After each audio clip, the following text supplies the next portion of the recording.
ก็เงียบดีได้มื้อนี้เนาะปกตินี่เด็กน้อยลายก็โอ้พี่น้องอ้าวนี่แหละเบิ่งน้ำกันอยู่นี่นะลูกโอ้เนาะที่เมนยังเลยนี่พี่น้องรุ่นน้ำกันแล้วปุ๊บเมนยังลูกว้าตัวใดใส่ได้ก็ใส่ตัวใดบ่ได้ก็เอาให้คนอื่นโอ้ตัวนี้พอดีบ่นี่เอื้อยเจ้าน่าจะได้ผู้นี้เนาะโดยให้เอื้อยผู้นี้ทางน้องไม้เนาะโดย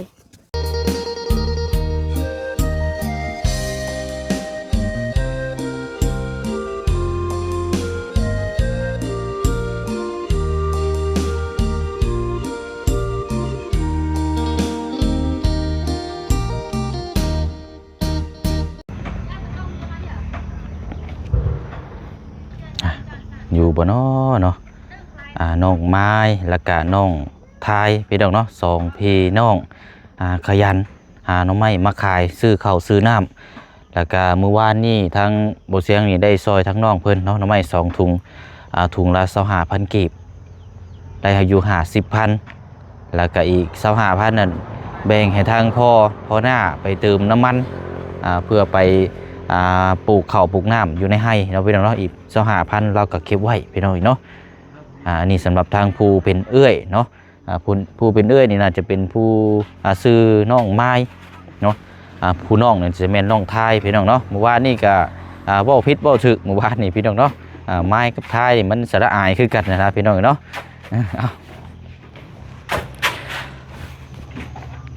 กราบสบายดีและสวัสดีพ่อแม่พี่น้องเบิดสู่ขู่สู่คนพบเจอกันอีกคือเก่าเด้อพี่น้องเนาะเปิดภาพเปิดกล้องมากับพี่น้องเนาะพอดีกับทางบุเสียงเนาะพี่น้องเนาะมีกล่องปริศนาขนาดประมาณนี้แหละพี่น้องเนาะจะมอบให้ทาง2พี่น้องมื้อนี้พี่น้องเนาะจักแม่นกล่องปริศนาอย่างนี้พี่น้องเนาะทางผู้ใหญ่เพิ่นก็ฝากมาให้เนาะพี่น้องเนาะจังไดก็ฝากทางผู้ใหญ่ที่ได้ฝากกองปริศนามาให้ทั้งหมดเชียงนี่เป็นสะพานบุญเห็นในครั้งนี้เนาะจังไดก็ติดตามเบิ่งนำกันว่าเครื่องของอยู่ในกล่องว่าสิเป็นของผู้ใดเนาะเพราะว่าเพิ่นฝากมานี่เพิ่นบ่ได้แจ้งมาบอกพี่น้อยเนาะแต่ว่ามีสื่อบ่เชียงอยู่ในหั่นเพราะว่าคือบ่เชียงลงคลิปไปแต่ละเคสเนาะแล้วก็เป็นเคสของทั้งน้องๆทั่วไปจะเป็นขาดเสื้อผ้าหน้าแพแต่ว่าส่งที่อยู่ไปให้แล้วก็เพิ่นบ่ฮู้ว่าเพิ่นส่งบินมาให้จังซี่นะพี่น้องแล้วก็บ่ได้ส่งมามีแต่บ่เชียงก็มาเสียค่าปลายทางอยู่พี่เอานะพี่น้องเนาะก็เลยบ่ฮู้ซ้ำที่มาที่ไปจักเป็นกล้องของผู้ใดบัดนี้เนาะแต่ว่ามีชื่อเนาะมีแต่ว่าให้ทางผู้ใหญ่ที่ได้ฝากเครื่องของมาในครั้งนี้ก็เบิ่งในกล้องเนาะแบบเป็นเสื้อผ้าหน้าแพรหรือว่าเป็นหยังต่างๆก็ร่วมบุญนำกันเนาะพี่น้องเนาะพอดีก็สิเอากล้องนี่แหละมอบให้ทางน้องไม้แล้วก็ทางน้องทายเนาะถือว่าครั้งแรกได้นี่พี่น้องเนาะทางน้องเพิ่นก็จะได้รับกล่องปริศนาจากทางผู้ใหญ่ใจบุญนะพี่น้องเนาะเอาแหละเนาะเดี๋ยวเข้าไปเบิ่งก่อนเนาะอยู่บนน้อนี่คือเงียบเงาแท้นี่พี่น้องมิสมออยู่แท้นี่เนาะเป็นยังไงเนาะน้องไม้น้องทายถือว่าเป็นอีกเคสหนึ่งเนาะที่โบเซียงแล้วก็ทางทีมงานติดตามเบิ่งใกล้ชิดเนาะความกินความอยู่ความอยากของเพื่อนนั่นแหละพี่น้องเนาะแล้วก็ตามมากับแมนพี่น้องFCหลักๆเลยเนาะทางผู้ใหญ่เพิ่นก็เบิ่งก่อนเนาะพี่น้องเนาะนี่เฮือนซานลานเป็นพี่น้องเป็นพวงหลังคาบ่มีหยังเนาะมีแต่เสาพี่น้องถ้าสิเฮ็ดเฮือนซานก็มีแต่เสาไม่กลมนี่แหละเสาไม้แบบซี่นี่โอ้มันเป็นตาหรอกนี่พี่น้องเนาะไม้อันนี้มันจะเป็นไม้อยู่สังแหละอันนี้บ่เชียงเคยตัดอยู่นี่มันจะเป็นช่อนี่พี่น้องเวลาพามานี่มันจะแตกออกไปเลยไม้อันนี้นี่คล้ายคือไม้หมากบ่สังแหละอันนี้กันเนาะโอ้อยู่นอนี่เงียบแท้นี่น้องทายไปทางใดระบาดนี่พี่น้อง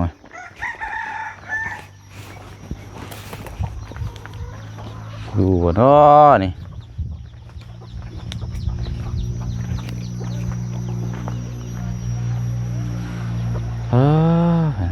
น้องทายด้วยลูกทายไปใส่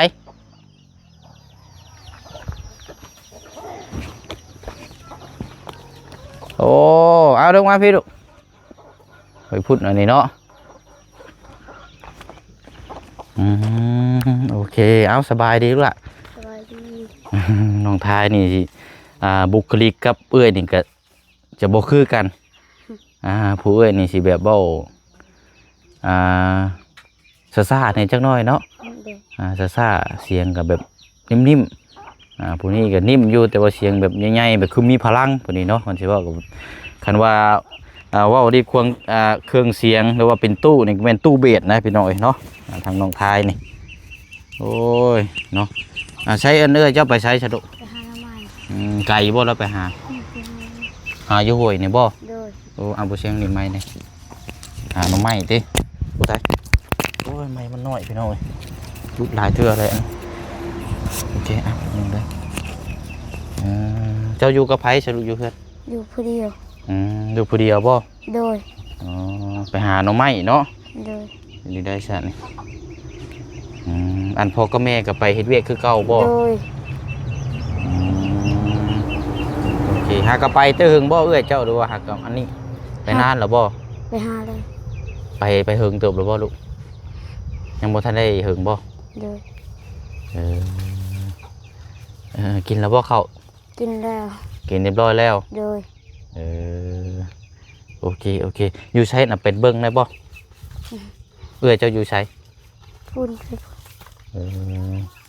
ไปเดี๋ยวไปเบิ่งกันกับเอ้ยเจ้าเดี๋ยวนำมาพี่ก่อนก็ได้เนาะ นั่ง พอดีบ่เชิงมีกล่องอันนี้มามอบให้เด้อ โดย เดี๋ยวไปเบิ่งนํกันไป โอ้ยแล้วก็จีวับอะไร ฮะมีหยังก็ลูกเอ้ยเจ้าไปอยู่ไกลบ่ไปหาหน่อไม้นะ ไก่ ฮะ ไก่ ไกล โดย เอ้าช่างว่าแท้นี่เอาเจ้าว่าหาอยู่แถวนี้ครับ นี่ก็ ข้ามห้วยไปพุ่นบ่ โดย อ้าวใช่เนาะบ่ทันซ้ำซะเนาะบ่เป็นหยังซะเนาะเดี๋ยวขั้นก็มีแต่เดี๋ยวสิให้ทางน้องเพิ่นนี่ก็ได้พี่น้องเราไปหาหน่อไม้คือเก่า โดย ก็ว่าได้อยากได้เงินก็ต้องไปหาได้เนาะ โดย เมื่อวานนี้ก็ได้40 50 60พุ่นได้เจ้าน่ะบ่ได้ไปเนาะลูกเนาะ โดย ย่างมาพี่ก็ได้น้องทายพี่น้องเนาะเหือนเนาะโหได้นี่ ฝนตกบ่ว่านี่หัวอยู่บ่ หัว โอ้ยบ่ได้มีโอกาสเนาะถ้าว่าฝนตกนี่อยากเข้ามาถ่ายเบิ่งว่าเป็นจังไดมันหัวแท้บ่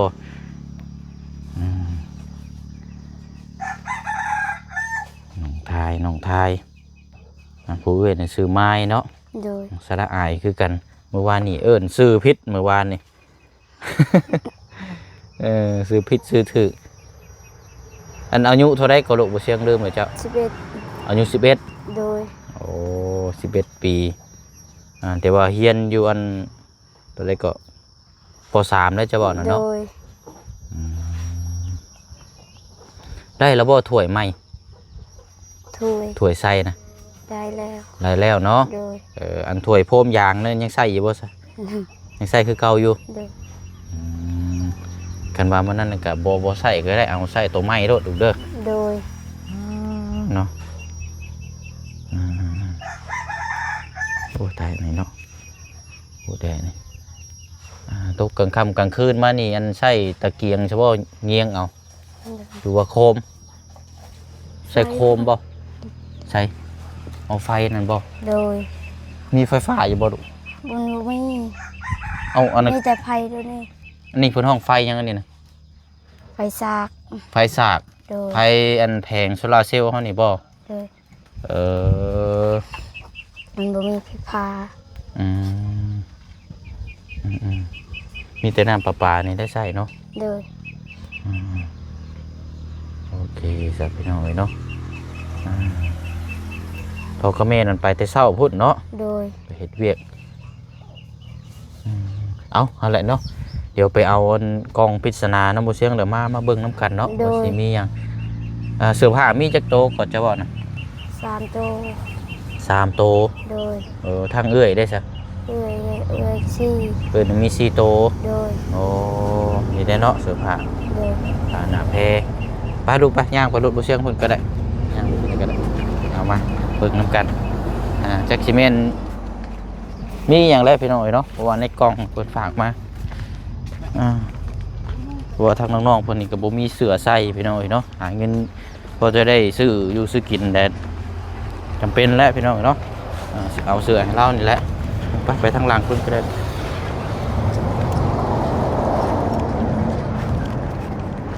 โอ้โหของเทิมเลยนี่เนาะเอาได้บ่ลูกคือแปรเทิงไหนก็ได้ไปเดือดได้บ่ เย้ยหนาวกระดัง ฮะ ขึ้นบ่ได้ อ้าวเนาะบาดนี้เอาบ่ได้แล้วบัดนี้ ได้ได้ อุ๊บดึงเอาลูกฮะเป็นยัง บ่กล้าอะไรพี่น้องเนาะมันถึกน้ำพี่น้องเนาะ โดย ถึกน้ำจนเปื่อยไปเลย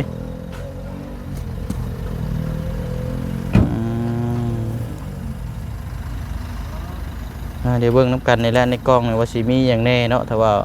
มันเป็นสิ่งของที่อันนี้ก็แต่ว่าสุรานน่าจะเป็นแต่เสื้อผ้าที่พี่น้อง FC ฝากมาทางเพจหลายทางเพจแล้วเพิ่นเอาโปรเชงส่งที่อยู่ไปให้แล้วกันอันนี้พี่น้องแล้วเพิ่นก็บ่ได้แจ้งมาเอาลูกไปอุ้มเอาอาจจะเป็นอันนี้เสื้อผ้านั่นแหละเดี๋ยวเบิ่งกันมันก็บ่ได้หนักปานใด เฮ้ยช็อกโกแลตไหม โอ้น้องไม้บ่ได้รุ่นกล้องปริศนาเลยเนาะ โดย โอ้เอาไป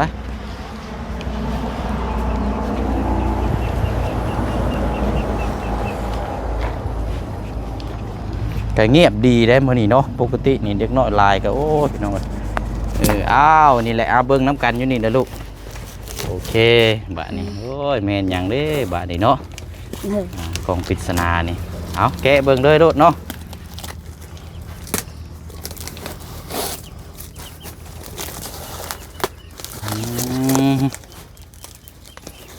ครั้งแรกบ่ได้แกะกล่องไว้นี่ลูกครั้งแรกบ่ โดย เอาเนาะโอ้เนาะที่เมนอย่างไรนี่พี่น้องรุ่นน้ำกันแล้วปุ๊บเมนอย่างลูกว้าวโอ้โหเกือบเนาะ โดยให้น้อง โอ้น้องเจ้าอายุจักปีใช้ได้บ่ทำนี่ได้ได้น้องเจ้ายังพูน้อยๆเนาะ โดย เอาวางไว้ได้มีจักคูเกือบพี่น้องว้าขอบมุกขอบใจทางซีหลายๆเนาะ โดย โอ้มีหลายคู่แล้วเนาะ โดยโดยลาย ทำซีไซส์บาทนี่เนาะ โดย โอ้ยังบ่เบิดอยู่นั่งเนาะคักแท้นี่ งามเลย เนาะเกือบทางน้องเรา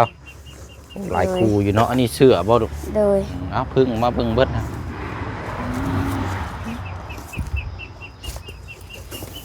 ได้เจ้านี่เนาะ โดย ได้อยู่ทีนี้เอาดึงออกมาเพิ่มดึงกันเบิดได้กระโปรงอันนี้เนาะ โดย กระโปรงว่าเพิ่นห้องอยู่พี่ โป่ง กระโปรงเนาะ โดย อีกทีเสือ เสื้อเนาะ โดย เสื้อกินนี่ตัวใหญ่เนี่ยทั้งพอเจ้าหน่อยจะใช้ได้เนาะ โดย เอาบ้านนี้เนาะเลือกเบิ่งเด้อลูกเด้อ โดย ตัวใดใช้ได้ก็ใช้ตัวใดบ่ได้ก็เอาให้คนอื่นโอ้ตัวนี้พอดีบ่นี่ โดย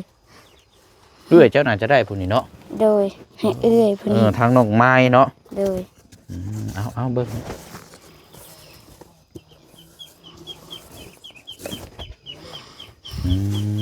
นี่ลองใช้เบิ่งอยู่ฮะลองใช้หาผู้เชี่ยงมึงนี่ลองใช้ผู้ใหญ่เพิ่นเบิ่งอยู่ฮะเอาเจ้าสวมเลยลูกสวมใส่กับตัวเก่าเลยก็ได้ลูกลูกยืนก็ได้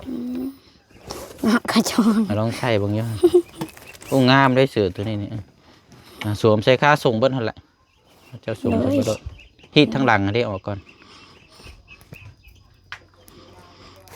โอ้สิผู้งามแล้วบาดนี้เนาะ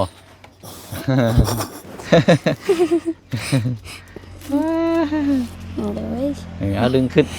อยู่ไป เอาซบแขนใช่ป่ะนี่ คืออยู่บ่ มันคือว่าคือ ได้อยู่บ่เนาะพอดีอยู่บ่เอาเนาะเอาถอดออกมาก่อนได้อยู่ดอกเนาะสุดผิดเวียกกับสุดนี่บ่คือกันเลย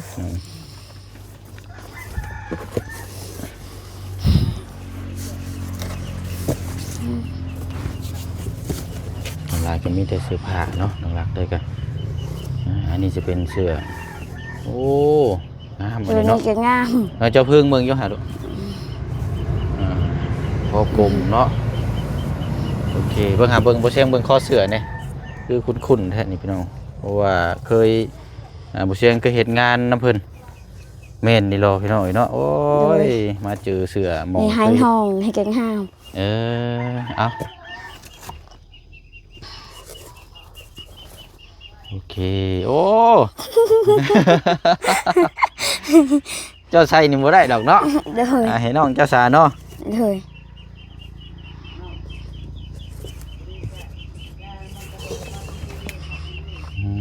นี่ก็หายห้อง โดยเจ้านี่สิได้อยู่ประมาณจักโตสะดุก 2 โตเนาะตัวนี้ก็ใช้ได้อยู่แล้วตัวน้ำมือเสียงนี่เอาดึงออกมาเบิ่งเบิดฮะน้องเจ้านี่ผู้หญิงบ่คือผู้ชาย ผู้หญิงผู้ชาย มี2 คนเลยเนาะ เลย อ๋อเนาะโอ้น้องได้สิได้ใส่เสื้องามเนาะนี่เจ้าได้บ่นี่ ได้ ได้อยู่ดอกเนาะ เลย โอเคเอาออกก่อนโอ้เสือไทย ดีใจนี่ตัวนี้ป้อทุก นี่ให้ให้เอื้อยเนาะ โดย น้องไม้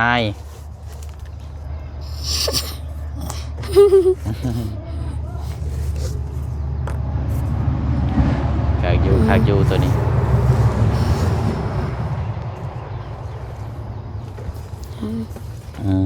เอาเบิ้งดึงมาเบิ้งเบิดหั่นแหละเสื้อนี่นะจะนั่นคันว่านั่นกัเราเพิ่นอาจจะซักมาแล้วนี่เนาะ เลย เป็นเสื้อมือ 2ที่เพิ่นใส่แล้วเพิ่นบ่ได้ใส่แล้วเพิ่นพับใส่กล่องมาให้พี่น้องได้ดูอันนี้กันเพิ่มเติมเขากับไปซักเพิ่มมาอีกเนาะ เลย โอ้เสื้อยังนี่เดือมคักแท้นี่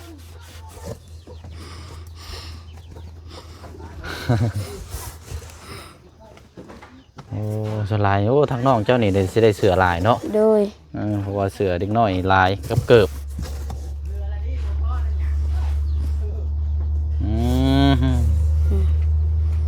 นี่ก็งาม โดย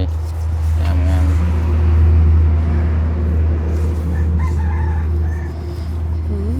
เฮ้ยเจ้า โอ้สุดนางลำ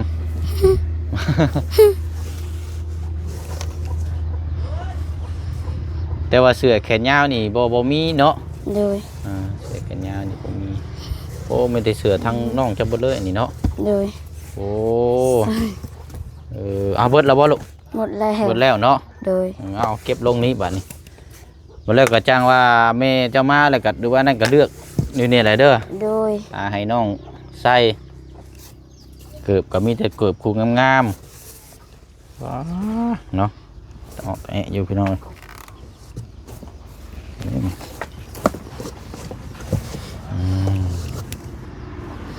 เจ้าก็สิได้อยู่ประมาณ2บ่คือ3โต ซอง 2โตเนาะ เลย กางเกงตัวนี้ใส่บ่ได้บ่ใหญ่โพดบ่ เคยกับโอ้โห จะลองวัดเบิ่งคอเบิ่งอยู่หั่นใส่แทบเบิ่งพอดีอยู่บ่พอดีรวมบ่ เลย รวมเนาะ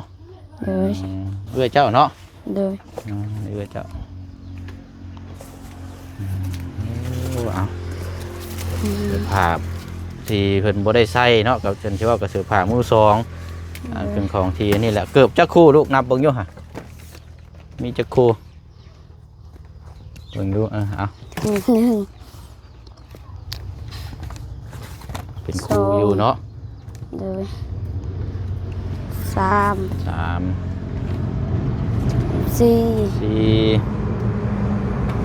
5 5 6 6คู่ 7 7 8 8คู่ 9 อ๋อนำเก้าเลยเนาะ เลย โอ้ยพักแล้วอันนี้พี่น้อยเนาะ เลย เอาอะไรเนาะกะอันนี้พี่น้อยมาต่อกันอันเสือนี่โบเชียงเงินไล่หนึ่งคืออันนี้พี่น้อยนี่เป็นเพิดคาดเป็นเสือที่โบเชียงเคยเหตุงานนำเต่าแก่อยู่กรุงเทพเนาะ เลย อันนี้เจ้าชายไล่อยู่แล้วลูกนี่เอาลองนี่มันเป็นเสือ คอเต่าแนวลอยเป็นห้องนี่งามอยู่แล้วนี่นะโอ้โอเคเอาเนาะ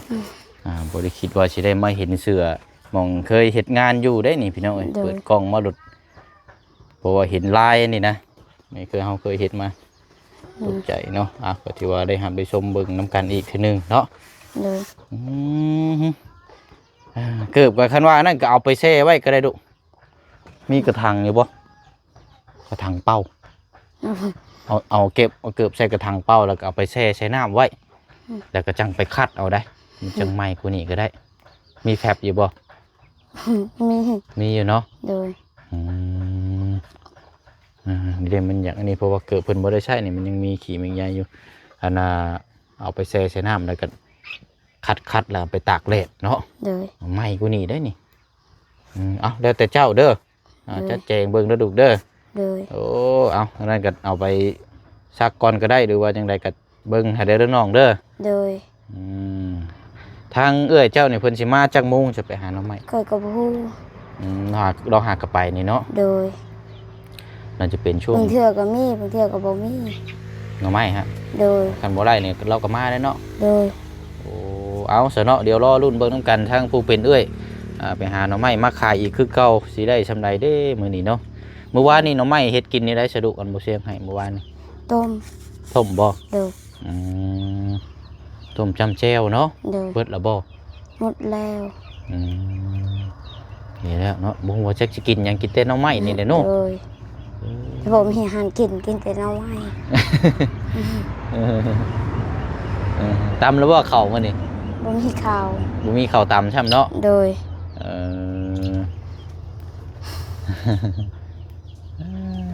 เป็นมุ้งมอนสาดผ้าห่มได้สะดุใช่ใช่อันตัวเจ้าห่มอยู่ใช่นะพุ่นอยู่โซนพุ่นบ่อ๋อสาดได้สาดปูได้ไม่บ่เคยกระโปงบ่อันสาดปูนี่มันไม่บ่คือเก่าไม่บ่แสดงว่าสาดพื้นไม่บ่น้องไม้งงแล้วบัดนี้พี่น้องเอ้ยเจอคำถามลาวเนาะ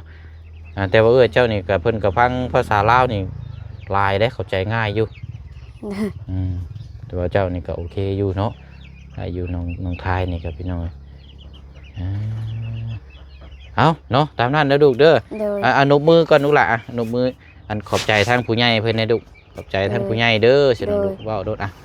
ขอบใจเด้อผู้ใหญ่ให้เสื้อนี่เด้อคอยขอบใจให้อยู่ดีมีแฮงให้ร่ำให้รวยเด้อให้โชคให้มานให้โชคให้มานค้าขายร่ำรวยโชคมานตลอดปีโชคมานตลอดปีตลอดไปเด้อโอ้ยเอาเนาะได้ฮอดครับไปถึงแล้วเนาะเอาดุไปเอาเข้าไปไว้ในพุ่นละบัดนี้เด้อเดี๋ยวจังคัดแยกแล้วก็ใส่เบิ่งเอาพี่น้องเนาะโอเคเนาะปะเดี๋ยวจังว่ากันเดี๋ยวบ่เชียงสิเข้ามาหาไม้เด้อดังจากเอ้ยจะมาแต่หาหน่อไม้พุ่นละเนาะเอาสบายดีนู่นล่ะสบายดีโอเคเอาไม้เนี่ยโอ้เนาะเอาเดี๋ยวจังคัดแยกเบิ่งเนาะลูกเด้อก็เป็นเสื้อผ้า